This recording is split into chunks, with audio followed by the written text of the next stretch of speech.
Well, hey, everybody, welcome to the Seeing Ability podcast, where we're having a conversation about the world of folks who have differences. And in some cases, that means we're going to be talking to adults who grew up as that kid with a disability or some type of difference. In other cases, we're going to be talking to parents who are or have raised children in that world, and a lot of folks that support that community. So it might be people in education, people in healthcare, and people in nonprofits. I'm super excited. First of all, we know you have a lot of choices when it comes to your free time. So thanks for tuning in today. And most of you know I spent 23 years in the nonprofit sector, so I'm always a sucker for a great nonprofit. And that's why we do every month a nonprofit spotlight episode. And I've got three lovely ladies with me here today from the Arc of Loudoun in Loudoun, Virginia. And that's their organization. I'm going to have them introduce themselves, starting with their executive director. Lisa, welcome to the podcast. Thank you so much. And thank you so much for inviting us. It's wonderful to be a part of everything that you do. I am Lisa Max. I'm the CEO of the Arc of Loudoun. And what that means is I need to understand what the staff needs. I need to get it for them, and I need to get out of the way and make room for the smart people. And I'll pass to Caitlin on that one. I'm Caitlin Pomeisel. I'm the pediatric physical therapy, and I'm under the Ability Fitness Center. So I'm going to be working with kids in an adaptive fitness physical activity realm. Fantastic. I'm Eileen Schaefer. I'm the director of the Advocacy Center at the Arc of Loudoun, and I'm one of three programs, Ability Fitness Center and the Aurora School. I'm a social worker by background. Fantastic. Okay, we're going to hear a little bit more about your organization and what you do, how folks can learn more about you later. But why don't we start off with just, Lisa, what is your website? How can folks learn more about you? It is thearcofloudoun.org. TheArcofloudoun.org. All right, fantastic. And we always like to get to know our guests outside of their day job or their role in this world of disability advocacy. So I'm going to throw out some questions. Since there's three of you, we'll just open it up and let whoever has a passion for that question chime in. What is your favorite food? You can take that one. Okay, pizza. Pizza. I appreciate the softball. Pizza, morning, noon, night. Very happy with that. A particular type of pizza? We're talking thin crust, stuffed cream. I'm from New Jersey, so I am a bit of, a pizza snob, but typically a thinner crust and, nice and oily, really. Yeah. Okay, we apologize to our listeners if we're getting you hungry. So pizza. What about if we were to go into your playlist, who wants to share the music they're listening to right now? I'll hop on that question because I always have music playing. So right now I'm kind of on a country music, folk music kick. So I'd say Josiah Queen's one of the artists that I'm particularly listening to right now. Okay, thanks, Caitlin. And then let's go with what about it? This is a judgment-free zone, a guilty pleasure, something you're enjoying, a TV program, streaming, maybe a good book you're reading. Who wants to share? Well, probably I'm a little addiction to House Hunters and to HGTV. Okay. Watching the news channel. And it's true that all of real life looks just like HGTV, right? Yes, I was just actually using an example of a House Hunters checklist for a project that we were working on. So, all right. And last but not least, let's do all three of you. We'll go one at a time. What's a favorite bucket list destination that if you could be whisked away this week to a location, where would you go? We'll start with you, Eileen. I would go to St. John's. Okay. Caitlin? I'm going to Iceland in 2027. So if I could go next week, I'd go. That's fantastic. I've been to Iceland twice. It's amazing. Oh, Lisa? Well, so I've been lucky enough to hit two of my bucket list places over the past couple of years. Spent several weeks in India 2 years ago, spent several weeks in Africa earlier this year. And my next that I'm shooting for, I really want to spend a good amount of time in Scotland.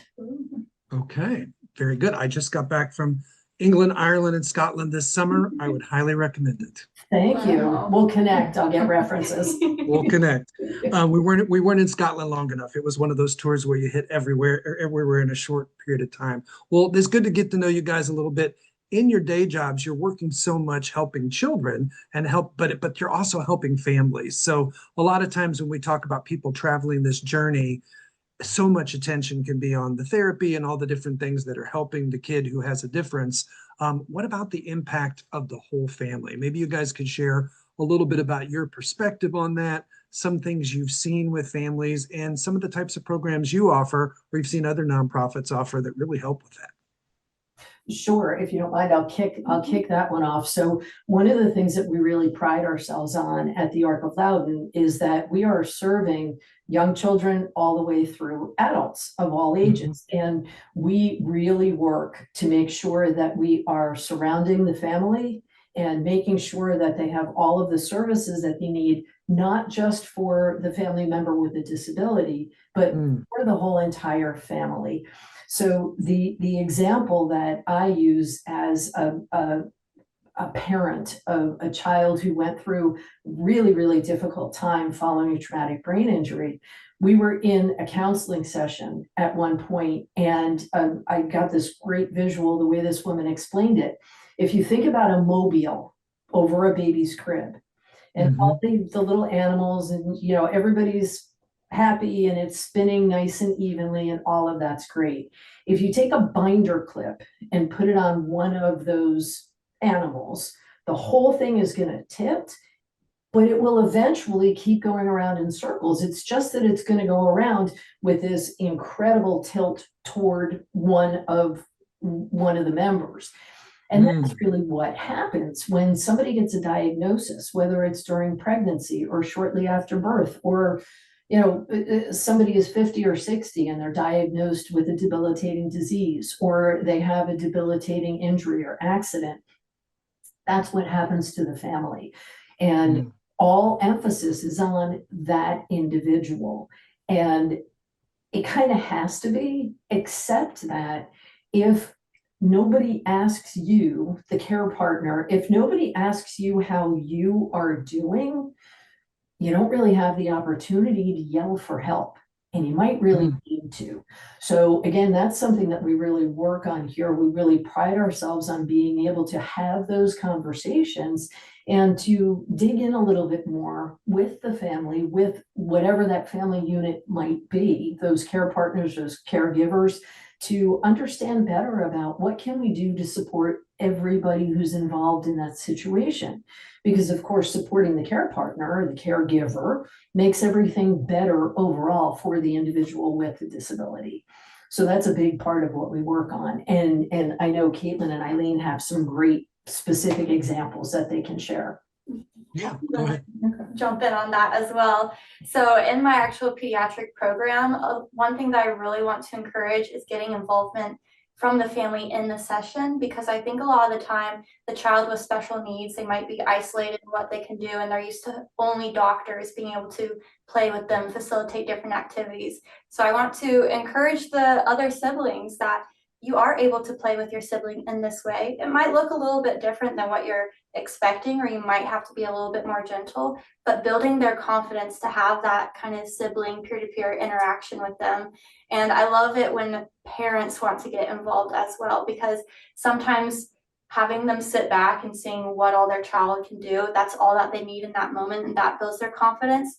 But then sometimes also giving the parents the opportunity of, like, you're able to facilitate this type of game, or like your child might have a difference in how they play this game, but your child can play adaptive soccer just like you wanted them to be able to play soccer. So kind of connecting them with different resources and ideas that the whole family can participate in, not just me facilitating something for that child. Yeah, I think that, so that sibling involvement, even in your therapy sessions, and also teaching them like how to, like I said, I think teaching them how to interact with their sibling at home who maybe has a different set of abilities. Yeah, absolutely. Eileen, what about you? And so I would say through the Advocacy Center, we do a lot of information referral for families and individuals. So it might be an adult with a disability, it might be a parent coming in for a child that they need resources for.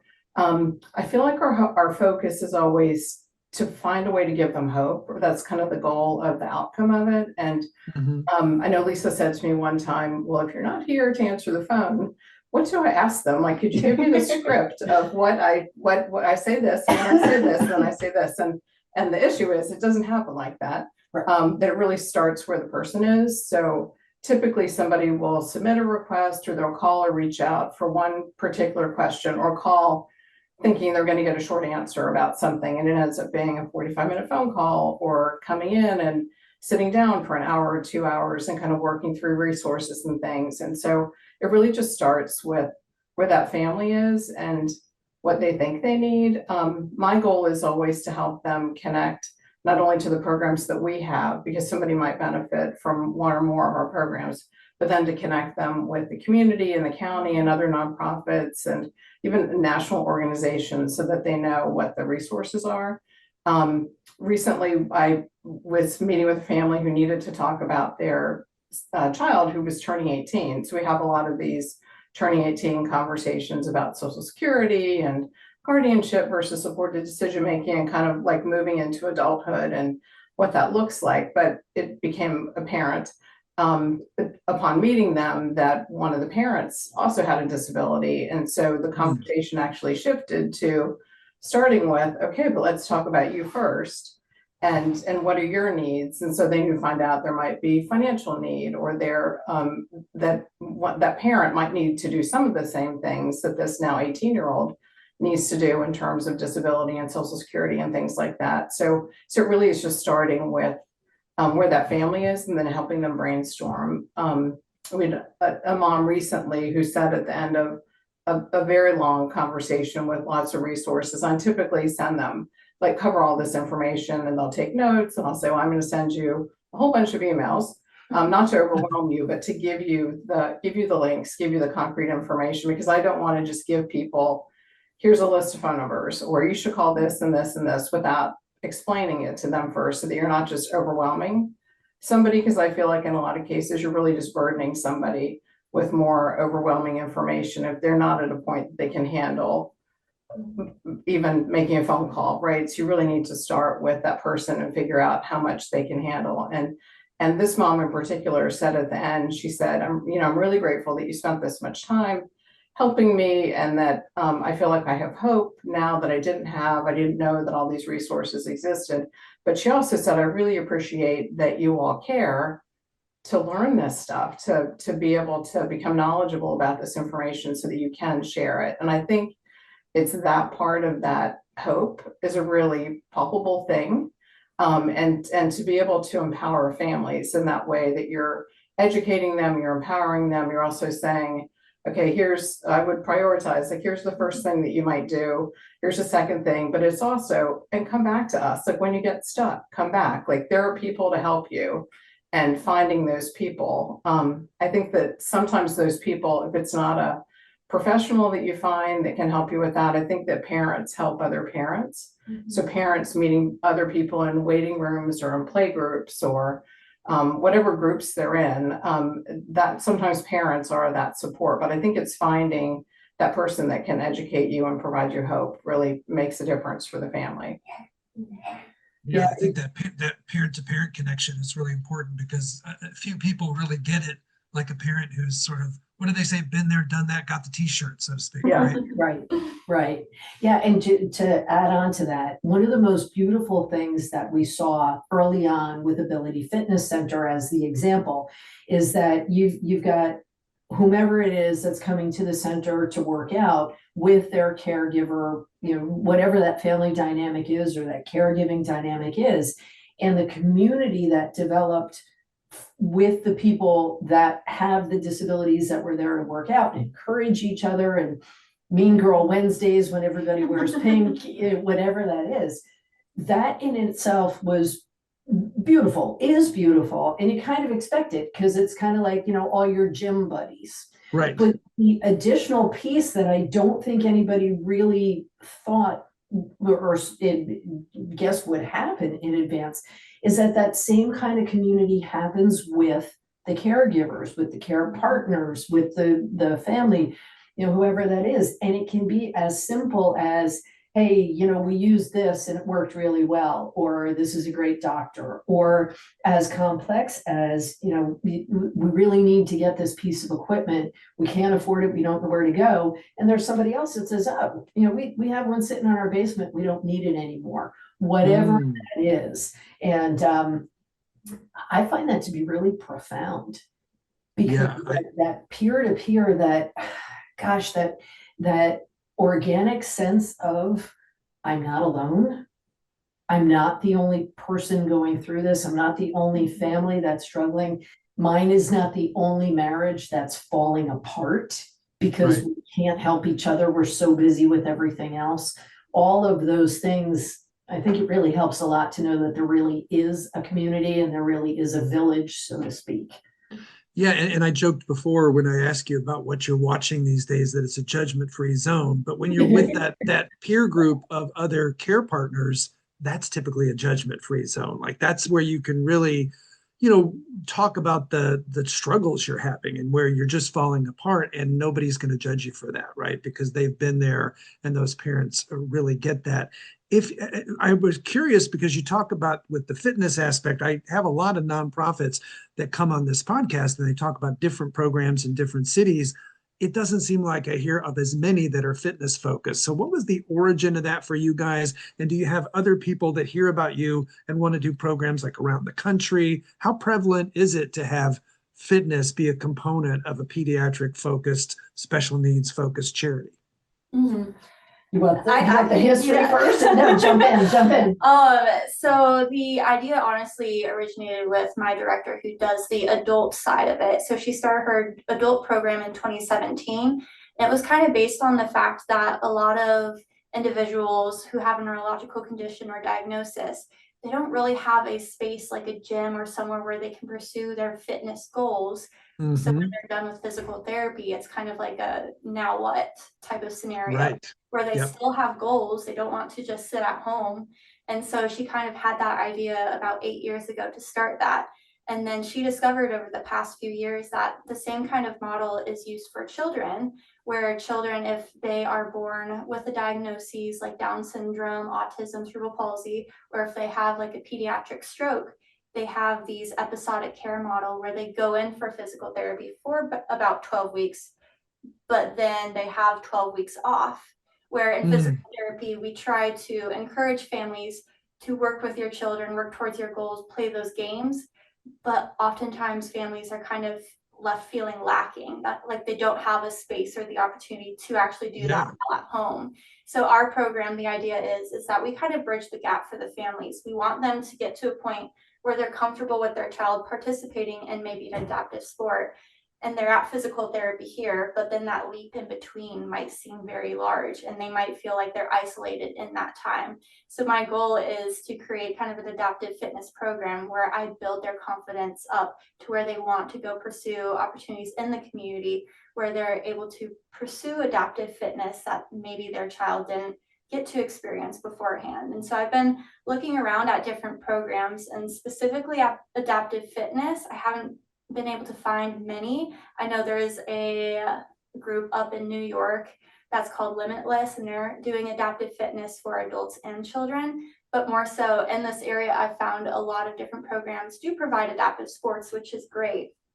But having the adaptive fitness program where they're working on walking, crawling, those types of skills first helps to build towards the sports aspect. So Yeah, I find that fascinating because I can really see where you've got PT, traditional PT, and then you've got adaptive sports. Both of those have been around a long time, but that bridge between the two, that I bet you there's a lot of people listening that like, yeah, we don't have that in our community. I wish we had something like that. So you guys may get some phone calls after this. I like that. Yeah, that would be great. That would be great. And one of the real beauties of the idea of Ability Fitness Center is financial, because for almost everyone, whether it's a result of injury or whatever that is, you rapidly get to the point with traditional medical insurance and the traditional healthcare system where you're really not going to get any better. And maybe you'll get a few weeks, or even if it's 12 weeks a year or whatever it is, and then you're going to lose it, or you're not going to be able to afford anything else.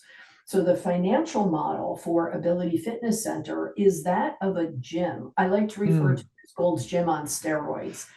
The idea is that you're going to pay that monthly fee, and we do scholarship folks that aren't able to afford it. And during each month, you're going to come into a place that has very highly specialized equipment. Your personal trainers, I always use air quotes for that, are PhD level physical therapists. And Mhm. again, you've got like that gym community, but you've got that medical grade, we'll call it, version of therapy, and to be able to build your skills and to be able to maintain whatever progress you have. And one of my all-time favorite stories, Ability Fitness, is we all lovingly call him Coach. High school football coach had a brain event literally on the sidelines, and just Mm. he was great, and then he wasn't. And his recovery was relatively slow, and he got to the point where all the doctors, everybody looked at him and said, never, you're never going to walk again. You're never going to this again, that again. And every time you see him in the fitness center, he'll be doing something. He's up and moving. He's like, today is never, because he's doing what everybody said he'd never do. Wow. So Oh, I yeah, so it love that. really is very, very unique. And I think Another thing I wanted to touch on, because you guys talked about kind of the journey of the family, is so often we've had other guests talk about this, and as I'm talking with families, the concept of self-care for parents, especially, who tend to put their kid who has the different ability and the siblings first, but sometimes forget to take care of themselves. Can you guys speak to like your observation working years with all these families about how that dynamic plays out? What advice would you have for families to be looking at that and figuring out the balance of self-care for them? And here's where I look at Eileen. Okay, so we've also become involved in some mental health first aid training through the National Council. And so one of the first things that you talk about in mental health first aid, at least in the adult version, is kind of that thing that you'd hear on an airline. So that put the oxygen mask on yourself before you put it on your child, even though your first reaction is to reach for your child and help them first, but you really cannot help them if you don't take care of yourself first. So and so in mental health first aid, that is one of a lot of time is spent talking about, asking you, similar to your questions about what's on your bucket list, what are the things about you that are important for people to focus on. How do you take a break? How do you relax? What do you do besides doing this job? What do you do besides being a caregiver? And how to start focusing on yourself. So as Lisa said earlier, that could be a therapy session, it could be a bubble bath, it's different for everybody, but I think it's encouraging people to figure out how to take time for themselves so that they can be a better caregiver, to feel like it's not selfish to take care of yourself, to find that thing that is meaningful to you that you can give yourself a break with, because you'll be so much more effective if you do that and then get back into what you do to help everybody else. I also think the point that Eileen made earlier about empowerment makes all the difference in the world. So helping somebody to understand, not only is it okay to ask the questions that you need to ask for your family member, it is important, imperative that you ask those questions for yourself too. So learn how to advocate so that you can feel more empowered, but don't be afraid to ask for what you need as well. And ask again, make sure that you've got somebody that's listening that can help you so that you have the support too. That's so much of what Eileen does. What would you say to somebody who's listening who kind of intellectually gets the concept of self-care, but in their day-to-day routine, their child's needs are so heavy that they can't figure out a way to get it in? Where do you start? How do we give them the permission that it's okay to take care of themselves? What would you say? What would I say? Put me on the spot. I would say for that parent, I think a big deal is kind of one aspect that we did talk about a little bit is the community aspect, and having those who will be able to acknowledge them and look at them and say, hey, today seems like it is a heavier day than most. Like, do you need to express your thoughts? Like, having that person who's able to talk them through it is a very big deal. And that's why a lot of the opportunities for community, I highly encourage these parents, because sometimes you have to feel like you need permission to be able to acknowledge yourself and be able to focus on yourself. So having those moms or those groups where they say, how are you doing, is really important to acknowledge. Yeah, I think building that community is so key. I love that. Okay, we're going to take a quick break and we'll be right back. When you have a kid who is different, all your ducks need to be in a row, especially your money. Cam Howell with Primerica knows the joys and challenges as he and his wife raise their medically fragile son, Brooks. Cam brings over 14 years of experience to help his clients be protected, have a plan for the future, reduce debt, and connect to resources. Get your financial house in order so that you can enjoy every moment with your child. And now back to the show. Okay, ladies, I know a lot of folks are saying we talked earlier about the Arc of Loudoun and what you guys do, but tell us a little bit more about kind of the organization, your mission, some of your core programs. So I'll kick that off from the 10,000 foot view. So the Arc of Loudoun's been around since 1967. We're getting really close to our 60th anniversary. That entire time, there has been an extreme focus on advocacy and support, and then the different programs that have been brought into the family. So the Aurora School is something that we haven't really touched on yet. The Aurora School is a private day placement year-round school for students that have very extreme challenges. There is almost always a primary or co-occurring diagnosis of autism. And the students that come to the Aurora School come from multiple sending districts, West Virginia, Washington, D.C., and all points in between. And they are here because they really cannot get the free, appropriate public education that they're entitled to when they're in their home district. And much of that is because of their behaviors. So somebody that stims all day long, that can be a really difficult thing for a typical classroom setting. Here, it's just a normal day. So the Aurora School— It's just a Tuesday, right? Just a Tuesday. That's a great way of putting it. Yeah. So, and we also work really hard at the Aurora School to make sure that the children get all the services, everything that's on their IEP, and everything they need while they're here. So while they're at school during the day, they're getting their PT, their OT, their speech, their music therapy, anything that's on their IEP, and a bag of chips, whatever it is that they need, they're going to get that here. And then, of course, Ability Fitness Center and the Advocacy Center ties it all up with a beautiful bow to make sure that everybody's really focused on the whole family and each other. And in terms of being in the community, the ARC does a whole lot of partnering and problem solving with so many other entities in the community. We're a very big part of the Loudoun Human Services Network, so that we make sure that we're keeping each other apprised of what's going on and finding out who is that, that emergency lifeline. If we find out that somebody is really having some trouble with home insecurity or food insecurity or whatever that might be, we can make that warm handoff. So that's really kind of the overall arc and what we do.